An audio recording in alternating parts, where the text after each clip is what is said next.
Hello दोस्तों, कहानी की नई सीरीज में आप सभी का हार्दिक स्वागत है। आज की इस कहानी का नाम है अनमोल मोहब्बत। यह एक न्यू लव स्टोरी है। यह इस कहानी का भाग 3 है, जिसे सुनकर आपको खूब मजा आने वाला है। पिछले भाग में आपने सुना रितिका अपने कॉलेज जाती है और वहाँ पर उसकी मुलाकात उसके बचपन के दोस्त कार्तिक से होती है। कार्तिक को अचानक देखकर रितिका हैरान रह जाती है। कुछ देर तक बात करने के बाद वे दोनों कैंटीन की तरफ जाते हैं। अब आगे कैंटीन में पहुंचकर कार्तिक ने रितिका से पूछा कि वह क्या खाएगी, तो रितिका ने सैंडविच और कॉफी का ऑर्डर करने को बोल दिया। कार्तिक ने वेटर को ऑर्डर दिया और रितिका के साथ एक टेबल के पास बैठ गया। कार्तिक, और बताओ रितिका, क्या चल रहा है और तुम अचानक से कहाँ गायब हो गई थी? रितिका, वो दरअसल पापा ने इस शहर में कपड़े की दुकान खोल ली तो हम सब गांव से यहाँ आ गए। फिर मैंने बाकी की पढ़ाई यहीं से की। कार्तिक, ओह यार, एक बार बता तो देती। रितिका कार्तिक को क्या बताती कि वह खुद उससे दूर रहना चाहती थी, क्योंकि उसे प्यार हो गया था कार्तिक से, और इसलिए उसने कार्तिक से दूर रहना बेहतर समझा, क्योंकि उसके लिए उसके मम्मी पापा के सपने सबसे ज्यादा मायने रखते थे। वह नहीं चाहती थी कि उसका ध्यान पढ़ाई से हटे। रितिका, हम इतना वक्त ही नहीं मिला, सब जल्दी जल्दी में हो गया। कार्तिक, अच्छा कोई नहीं। तभी वेटर उनका ऑर्डर लाकर टेबल पर रख देता है और दोनों खाने में व्यस्त हो जाते हैं। हालांकि जब रितिका 8वीं में थी तब कार्तिक 10वीं में था, पर कार्तिक और रितिका दोनों एक ही मोहल्ले में रहते थे और दोनों का साथ ही स्कूल जाना होता था। बस इस वजह से दोनों में दोस्ती हो गई, और वो भी पक्की वाली।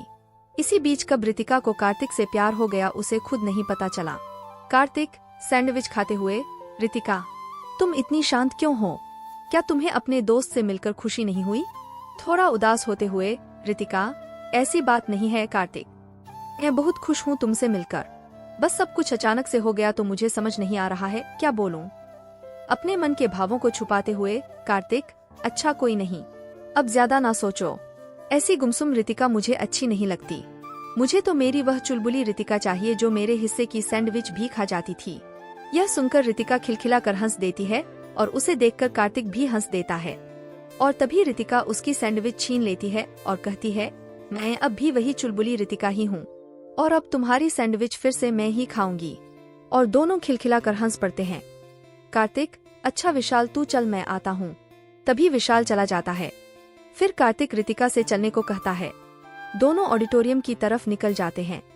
ऑडिटोरियम में पहुंचकर रितिका और कार्तिक ने देखा कि सारे स्टूडेंट पहले ही आ चुके हैं। वह भी रितिका को लेकर एक चेयर पर बैठ गया। थोड़ी देर में प्रिंसिपल और सारे टीचर्स भी आ गए। बारी बारी से सबको इंट्रोड्यूस कराया गया। इन सब में लगभग 2 घंटे लग गए। फिर सब बाहर आ गए, कोई कैंटीन में तो कोई क्लासरूम में तो कोई स्टूडेंट गार्डन में चले गए। रितिका भी क्लासरूम की तरफ जाने लगी कि तभी पीछे से कार्तिक की आवाज आई। कार्तिक, कहाँ जा रही हो? रितिका। रितिका ने पीछे मुड़कर देखा और जवाब दिया, कहीं नहीं, क्लासरूम में जा रही थी। पहला दिन है और मेरा कोई फ्रेंड भी नहीं यहाँ, तो बोर हो रही थी। रितिका ने थोड़ा उदास होकर कहा। कार्तिक, अरे किसने कहा कि कोई फ्रेंड नहीं है? मैं भी तो हूँ यहाँ। यह सुनकर रितिका मुस्कुरा दी। कार्तिक, चलो गार्डन में चलते हैं, वहीं बैठकर आराम से बात करते हैं। इतने सालों बाद मिली हो तुम मुझसे, बहुत सारी बातें करनी है तुमसे। रितिका ने मुस्कुराकर हाँ में सर हिलाया और दोनों गार्डन की तरफ चले गए। कार्तिक, वैसे रितिका, एक बार तो बता देती, कौन सा दूर था? उसी में मोहल्ले में तो रहता था, पर तुमने बताया तक नहीं कि तुम वो शहर छोड़कर जा रही हो, हमेशा के लिए। रितिका, सॉरी कार्तिक, सब कुछ इतना जल्दी हुआ कि मौका ही नहीं मिला। कार्तिक, चलो कोई नहीं, अब तो मिल गई ना, अब अचानक से मत चली जाना कहीं। और दोनों खिलखिला कर हंस पड़े। वैसे रितिका, तुम्हें पता है कि तुम मेरी सच में बेस्ट फ्रेंड थी और हो। तुम्हारे जाने के बाद मैंने बहुत मिस किया तुम्हें। वहाँ उस शहर में मेरा कोई नहीं था तुम्हारे अलावा। तुम चली गई तो बहुत गुस्सा आया था, सोचा था कि कभी बात नहीं करूँगा। ऐसे दोस्ती निभाता है कोई कि बिना बताए शहर छोड़कर चला जाए? चहलकदमी करते हुए कार्तिक ने रितिका से कहा। रितिका को यह सुनकर बहुत दुख हुआ और पछतावा भी कि उसकी वजह से कार्तिक हर्ट हुआ। रितिका, आई एम सॉरी, सच में सब जल्दबाजी में हो गया।